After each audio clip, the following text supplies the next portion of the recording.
This is yours, Nigel. Would you like to read it? Sure thing. So, Fortnite Studio, i.e.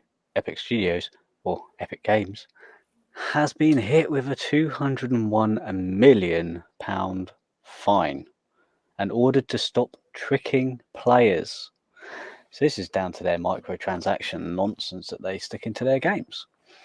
They make it not so clear that they are actually buying or something is to be bought, and then if a parent finds out that their child or whatever has purchased something without knowledge or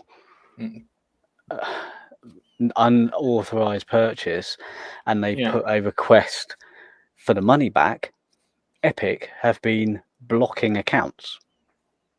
So they, as soon as you say, oh no, that's not authorized, they'll block your account, and so you can no longer use your account.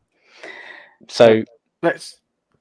Sorry, I'm just going to read this bit. No, I'm just going to. Yeah, sure. Because the FTC claims that Epic used design tricks to get players of all ages to unintentionally make in-game purchasing using real money with counterintuitive and inconsistent and confusing button configurations, which led to unwanted purchases. And then when the fact that you've accidentally purchased something, he says to your credit card company, no, that wasn't supposed to happen, can it? Then they ban your account. They do. Is that what it's... scumbags. They do. That's what they've been doing. So the FTC have put this fine in place, and this fine apparently, well, it's the equivalent of $245 million for those of you who use dollars.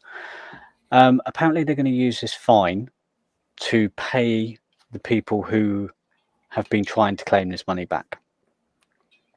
That's where this fine has come from. So it seems to me that they've made more than £200 million worth of mistaken purchase and not giving it back when requested. Right, so that's a lot of money to basically steal from people. I bitch and moan, and I will always bitch and moan until they disappear, about how mobile games pretty much ruin mainstay games because of their monetization policy. Yeah. But there are rules that they have to adhere to, and a good chunk of them, when I say good chunk of them, and when I say good chunk, I mean about 60% adhere to that.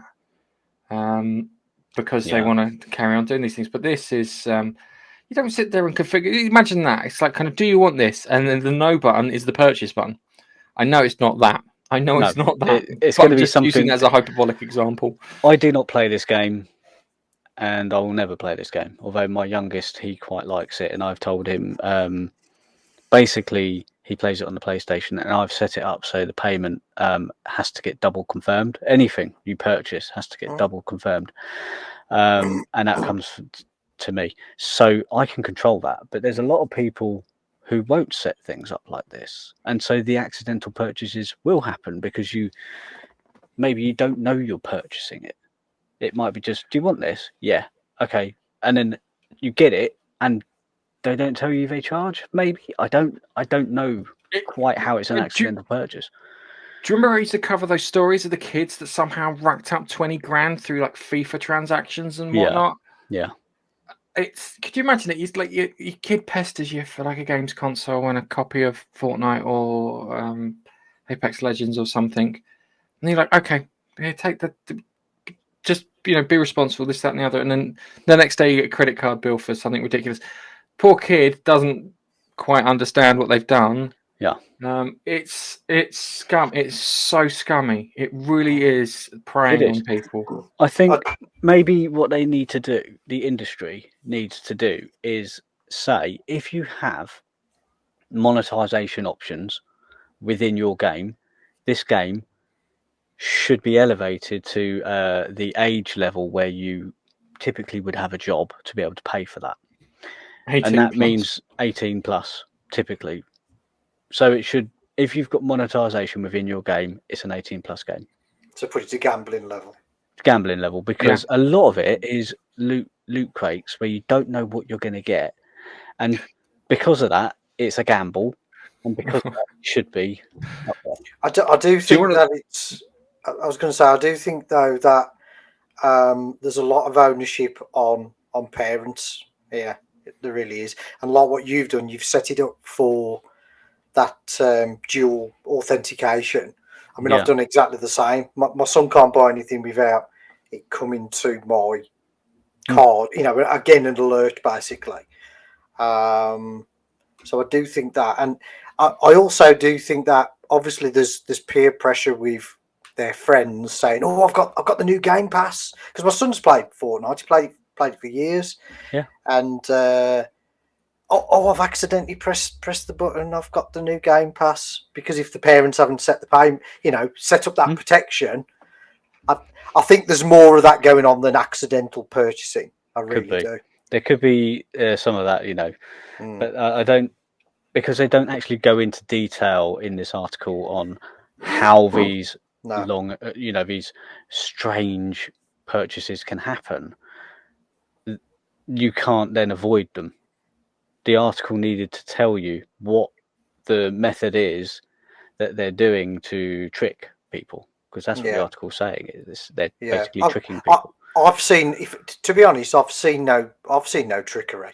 I haven't.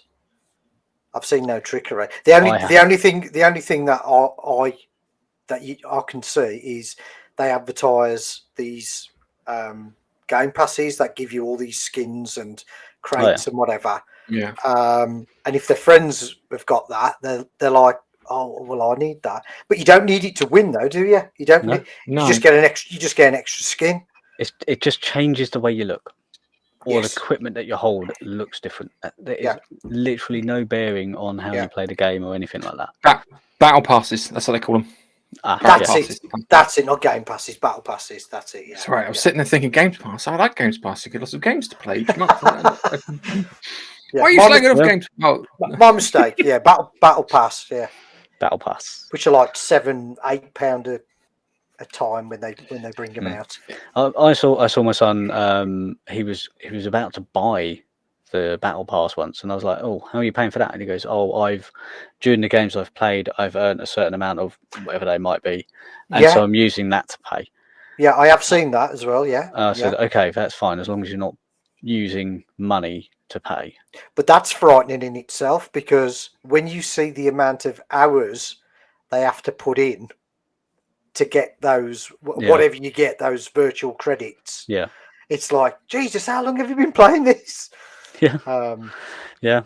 I know. But the thing is also with those virtual credits, you can actually buy with real money those virtual credits. So there's also many different ways for them to. That's the other thing that kind of that pissed me off when Microsoft started the 360 offers, where they had points rather than pounds. Do you remember that? Is like you'd buy this for 10,000 Microsoft points, not 10.99 or 11.99 or whatever, because it gives you a disconnect between the value of it. It's designed to you put some gap in between to make sure that when you look at it, you're not perceiving it as the £10 or the £17. It's like £17 for one character. Do one, But Frontier did exactly the same. Frontier playing Elite, they did exactly the same in Elite Dangerous. They changed the fact that there's a nice skin for my ship, £3, and they all of a sudden they changed it to 250 points. And then it was like, well, hang on a minute, how much is a point? Yeah. And it ended up being more money. They were trying to pull the wool over people's eyes by doing it. Yeah. You're right. You're right. You get that disconnect. Yeah, you're right. Absolutely.